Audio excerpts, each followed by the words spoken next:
36 ગુણોના ધારણ કરનારા, સતત સ્વભાવની મસ્તીમાં માણનારા આચાર્ય ભગવંતો જીન શાસનના તીર્થંકર છે. સ્વાધ્યાય ખોજી ત્રિસ્તુતિક શ્રાવિકા પરિવાર ધર્મલાભ. દેવગુરુની કૃપાથી સાતાવર્તી છે. આજનો દિવસ અર્થાત શ્રી સૌધર્મ બૃહત તપોગચ્છ્ય ત્રિસ્તુતિક આચાર્ય પરંપરામાં 74મી અખંડ પરંપરામાં બે આચાર્ય ભગવંતોનો આચાર્ય પદ અભિષેક ઉત્સવ ભાંડવપુર તીર્થમાં ગુરુ આજ્ઞા અને સંજ્ઞા ભાવો આ બંને પૂર્વક થયેલી આચાર્ય પદવીનો સ્મરણ દિવસ. આજના દિવસે સદા તત્વ તાજા નમો સૂરી રાજા પદ અંતર્ગત બંને આચાર્ય ભગવંતોને વંદન કરી સતત આચારમાં રહેવા માટેનો પુરુષાર્થ કરીએ. આચાર્ય પદની વાત નીકળી છે તો ભેગી આચાર્ય ભગવંતોની વિશિષ્ટ વાત કરી જ લઈએ. આચાર્ય પદનો મહિમા સમજી લઈએ.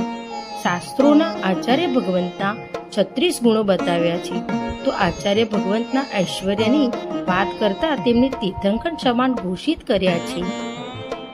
ઉપદેશમાળામાં આચાર્ય ભગવંતોની તીર્થંકરના પ્રતિબિંબ, પ્રવચન આપવામાં તત્પર, સર્વ ઉત્કૃષ્ટ શ્રુતજ્ઞાની, બીજાના દોષો પ્રગટ ન કરનાર, મધુર વચનોવાળા, સૌમ્ય, ગંભીર, વસ્ત્ર, પાત્ર તથા શિષ્યોનો સંગ્રહ કરનાર, ધીર, અભિગ્રહમાં મસ્ત રહેનાર, વત્તા શિષ્યોને અભિગ્રહમાં જોડનાર, ક્યારે પણ સ્વપ્રશંસા નહીં કરનાર, ખૂબ જ ઓછું બોલનાર, સ્થિર અને પ્રશાંત ચિત્તવાળા હોય તેવું કહ્યું છે.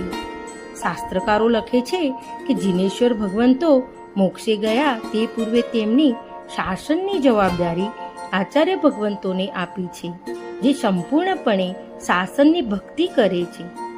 શાસન હિલના ના થાય માટે આચાર્ય ભગવંતોના વસ્ત્રો એકદમ ઉજળા રાખવા જોઈએ. તે વસ્ત્રોનો શિષ્યો એક દિવસમાં 2 વાર કાપ નીકાળે છે તથા આચાર્ય ભગવંત કોઈ વિશિષ્ટ કારણ વિના કોઈના ઘરે પગલાં કરવા જતા નથી. આચાર્ય ભગવંત જાતે ગોચરી લાવે તો પણ ગુરુ તથા શિષ્ય બંનેને આલોચના આવે છે. આચાર્ય ભગવંતની નિંદ્રા ખૂબ જ અલ્પ હોય છે. તેઓ રોજ સવારે સૂર્યમંત્ર આરાધના કરે છે.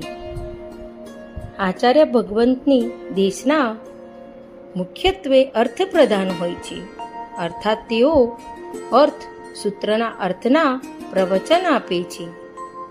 પિંડ નિયુક્તિ આદિ આગમ ગ્રંથોમાં આચાર્ય ભગવંતોની ગોચરી માટે અલગ અને વિશિષ્ટ પાત્ર એટલે કે નંદી પાત્ર રાખવાનું સૂચન કરે છે. જે આચાર્ય ભગવંતની ગોચરી પણ અલગ લાવવી જોઈએ તે સૂચન કરે છે.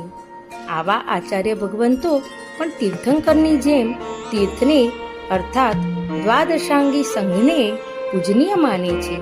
સંઘની આજ્ઞા મસ્તકે ચડાવે છે. સંઘની વાત ટાળીને પ્રવૃત્તિ નથી કરતા. સંઘ સાથે ભક્તિપૂર્વક રહેતા આચાર્ય ભગવંતો તીર્થંકરની જેમ વર્તમાનમાં પણ પૂજાય છે. લિખિતન ગુરુ જયંત અંતેવાસી મુનિ જીનાગમ રત્ન વિજયજી, જેઠ સુદ ચોથ 2080, નવસારી દાદાવાડી. ત્રિસ્તુતિક શ્રાવિકા પરિવારના જય જીનેન્દ્ર પ્રણામ.